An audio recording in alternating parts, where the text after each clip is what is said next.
everybody! Today we're going to talk about quilling tools. And I know there's a lot of videos out there and a lot of tutorials and tips of why people use the tools they do. So I'm just going to add my 2 cents in just from a self-taught quiller's point of view, and we'll go from there. So everybody always talks about their quilling tools first. I like a needle tool. I'm a big fan of the needle tool. It's what I always use. I don't use the slotted tool. I know I have one somewhere. People say that it's good for beginning quillers because it holds the end of your paper in your tool as you're spinning, and I just never got into it. I don't like the little kink that it leaves. I know a lot of people don't mind that or even like it. It's just not for me. This is how I like to use my needle tool. I use it a lot when I am gluing because I'll kind of push on the end piece as it's popping up. I'll use it to open up my coils if I want something that has a little bit more open feel to it. I use it a lot. I love my needle tool. I have a whole bunch of them. I use them every day.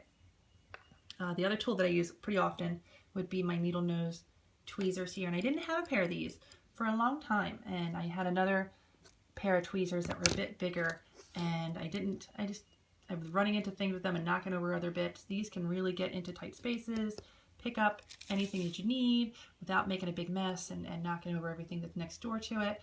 I don't know how I lived so long without them. I use them all the time now, but they are really, really sharp. So be careful. I've dropped them on my legs a few times as I'm working, and it can hurt. So just beware of that. The other thing I use a lot would be little scissors here. Tiny little pair of scissors. You can get some fancy ones out there. These ones work fine for me. I actually stole these from my Nano sewing kit probably about 25 plus years ago when I was little to use for crafts, and I've been using them ever since. I use them a lot. I don't, you rip your paper more than you cut it, but when I do need to trim a little piece off here or there, this is what I use. I have my glue bottle here. There are a lot of discussions on types of glue and what works and what doesn't. I use a super strength white glue. It works just fine for me because I use so little of it in my work. Everybody has their opinions on that. This little bottle works great for me. This actually is supposed to stay attached to here so you don't lose it, but I broke mine, so it still works, still functions. I have here a lot of pins. I use pins a lot. I know there's definitely quillers out there who don't use pins, and that is amazing to me. I use a lot of pins. The biggest tip I can say for pins is that you want to get something that doesn't have a really big ornament at the top. You can see these big ones here I probably use more than the small ones. They kind of stay out of my way a little bit better, but this kind of flower shape at the top is nice and thin, so I can stack these up right next to each other and get them super close, and they won't knock or get twisted, and that, if they bend, then maybe your work bends and it just doesn't look good. So something with a small ornament at the top definitely works better than something with a large piece. I also have a small little paintbrush here, and I use this in my finished pieces. After I mount them to my board, I kind of go in and get any little bits of glue that might be peeking out between. I have a lot of negative space in my work. I like the open feel of it, but definitely that means sometimes glue can kind of seep out even though I use so little. And I've learned over the years, I actually didn't do this for a while, but I've been doing it for the last year or so. I like to kind of get in there, get all the little glue bits out, makes it look a lot more finished and a lot more polished and just a little cleaner when it's all done. I use cork boards to hold my work as I'm working on it. I have a few different ones here. I like the thick ones. I can tell you right now they work a lot better. The thin ones here, they're kind of bendy.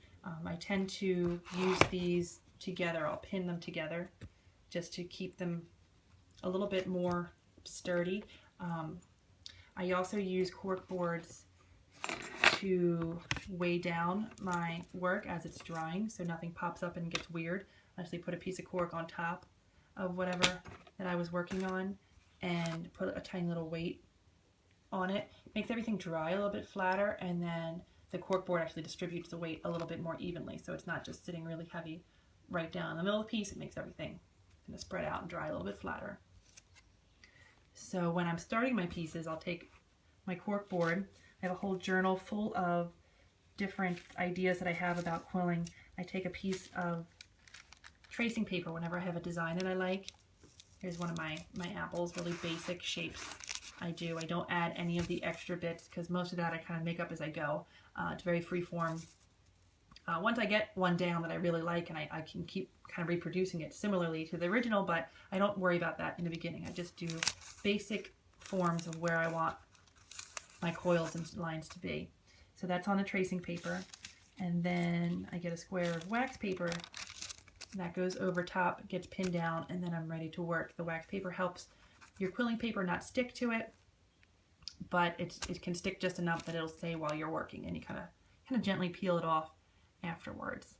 So that's pretty much it. You know, there's definitely things that come in handy here and there, but those are your main things that I personally use. The quilling tool, absolutely number one. If you're going to go out and purchase something, not too much money, grab yourself a pair of these needle nose tweezers. You will not regret that. Again, I use it for everything. Small pair of scissors. This paintbrush, again, just something really small, kind of clean everything up as you're working. I use a lot. So I hope that was helpful to somebody out there, just give a different perspective on why and how we use the tools that we do. I hope everybody has a great day. Thanks so much.